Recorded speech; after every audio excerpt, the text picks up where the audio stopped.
Hi everybody, we're here with Bev Godwin from the General Services Administration here at the Government 2.0 Summit. Bev, welcome. Thanks for joining us. Thanks so much. Appreciate it. Why don't you just start by telling us a little bit about who you are and what you do at the GSA? Yes, sure. My name is Bev Godwin, and I'm the Director for the Center of New Media and Citizen Engagement at the U.S. General Services Administration.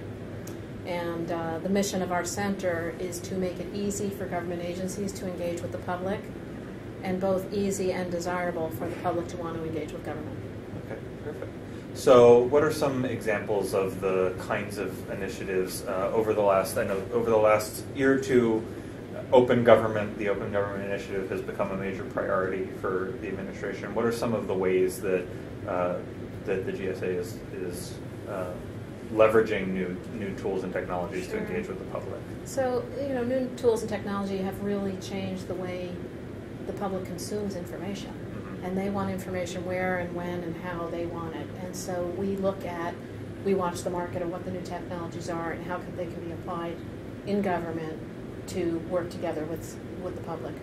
And so one example is when every agency was asked to do an open government plan on how they were going to make their agency more transparent by putting out data and other ways of transparency, more participatory and more collaborative. And so what we did is we helped agencies have open government dialogues, they were called, where we set up the tool once at GSA. And we chose the tool Idea Scale, which is a popular ideation tool. And we set it up once at GSA. We did the technology live once and the design once. We met all the federal compliance standards once, for example, 508 testing for persons with disabilities, and all the other kind of security and privacy testing that we have to do. And we set it up and then gave it, and 23 agencies ran dialogues at the same time. So the public could come in and say what they thought each of those 23 agencies should do in the field of open government. And that input was used as agencies developed their open government plans. So that's an example of what we do and why we do it. Perfect. So this really lowers the bar for the citizenry to engage directly with government, which is certainly the goal. I imagine, though, that also presents a challenge in terms of, through lowering the bar for citizen engagement, the volume of information that now gets collected. How is that? How does the GSA and how do other federal agencies deal with That's a great question. Let me just comment that it not only lowered the bar for the public, it lowered the bar for the agencies to be able to do it, for GSA to do the technology, but it also lowered the bar, what we call lowered the barrier to entry for citizens, because it was the same tool used across 23 agencies, so they didn't have to learn a new tool to come in and engage with an agency. And so it really did lower the barrier. You're absolutely right. The volume of information the government gets can be somewhat overwhelming. When I was at the White House Office of New Media and we ran Open for Questions, having the public ask questions about the economy, in 78 hours we got over 1 million questions. And so I think this is a new and emerging market, and I don't think we have all the tools we need to aggregate this kind of information. And I know there's a lot of companies working on how you better aggregate and analyze the information. But I will, having said that it's still an emerging field, the fact that you have social media, it allows you to allow the community to help you aggregate. And so a lot of these tools have the thumbs up, thumbs down voting, or the I like, and it allows you to take 1 million questions and have some rise to the top.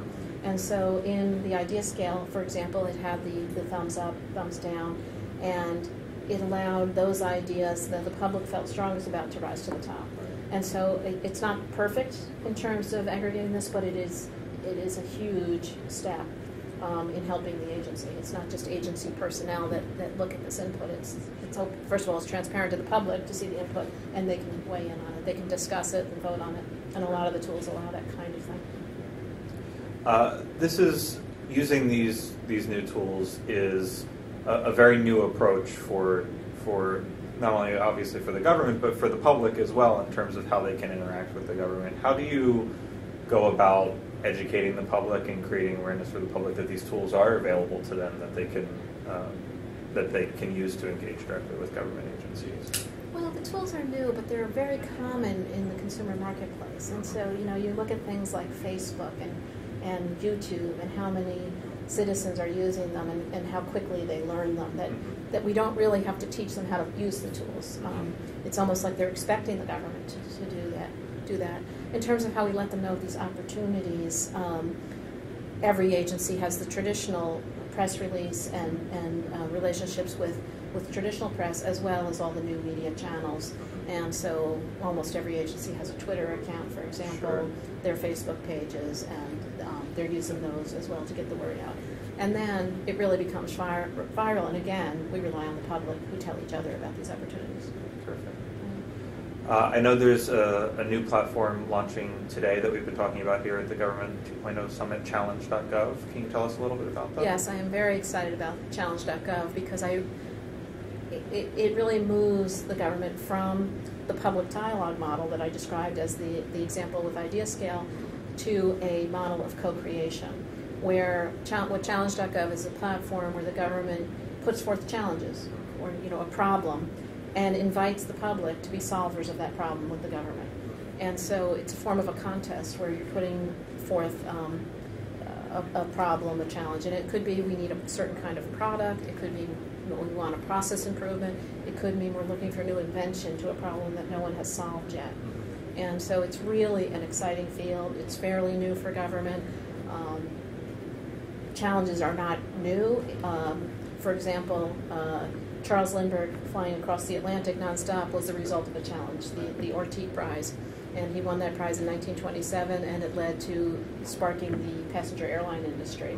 And so these are very powerful tools.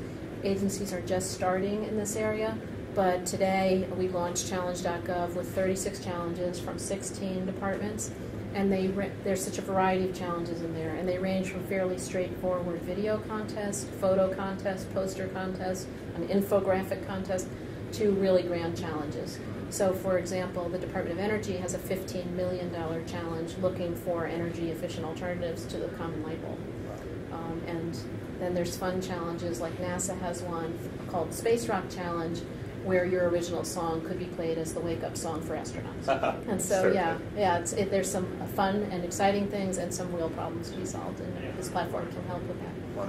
And in addition to allowing agencies to post challenges, it allows the public to find them all in one place. This really extends the participatory model that we've been talking about here. Absolutely, and go visit challenge.gov. It's so easy to use. It's easy on the back end for agencies, and it's really easy for the public. And it allows. There's a lot of social media components baked into challenge.gov. You may not have a solution to a problem, but you can hit the I support button showing you care about that issue. And so USDA ran a challenge recently called Apps for Healthy Kids. The goal was to reduce childhood obesity, and they were looking for developers to create digital games and software applications around healthy eating and exercise. And they got about 100 submissions, but they had over 40,000 people hit the I support button. They had hundreds of thousands go to the website and look at it, but 40,000 felt strongly enough that they cared about the issue, they hit I support. And that allows them to get updates on what's happening in the challenge, be notified when public voting opens, Spread be able to share with their friends, social exactly, networks, and even be able to send a congratulatory note to the winner. Oh, terrific. Yeah, it's pretty cool. Perfect. You mentioned just briefly in there about making it easier for the agencies as well. I know that the role of the GSA is really as a service provider to other government agencies. What are some of the benefits and challenges of the way that you're implementing these technologies to make that easier for the GSA and lower the bar for agencies to adopt this? So first of all, we do the market research and we pick a tool, or we pick a company to help us build a tool, and so they don't have to do the procurement. We make it this is free to federal agencies, so they don't have a cost of using the technology. And then we do the design, the development, and we do all the testing, the user testing, the Section 508 accessibility testing, and so we've done the technology lift for them. But one of the really important things, and this is behind the scenes stuff, but it's really painful in the federal government, the compliance nightmare you have of all the rules and regulations you have to comply with. And so GSA does the privacy impact assessment. We do the security reviews of hosting where things are hosted and the application level security reviews. We look at the Paperwork Reduction Act. We look at the Children's Online Privacy Protection Act. We look at the 508 section, the Rehabilitation Act. And we make sure that what we use and what we're offering to agencies meets all those, so agencies don't have to do that over and over again, which can take months and months. Sure. So get it done once, and then every other agency is free to do it without having to pursue that on their own. And then the other thing is not only a low barrier of entry to the public, we want a low barrier of entry to the agencies, and so we create these tools so you need no technical knowledge to use them. It's a very straightforward interface that anyone can use. And once the hard part on challenges is designing the challenge, designing the call to action, what the prize should be for the type of challenge you have, how long it should be open. But once you've decided that, it takes minutes to put it on challenge.com. Yeah. And what do you see, last question, over the next year as the government continues to adopt new open government technologies and platforms? What are some of the emerging trends you see? What are some of the priorities over the coming year for the government? So I think a lot of this is still a culture shift, and I think a lot of shining the light on those agencies that are at the forefront, the pioneers doing this is one thing. GSA will be involved in training agencies on these tools as well, that's shining the light on best practices. We'll also continue to provide tools in the same way where we do it once and offer it to the agencies, and so we'll be providing additional tools. So exciting times ahead. I think we're really at the beginning stages of this movement. Great. Yeah. Bev, thanks so much for joining us today. Thank you so much.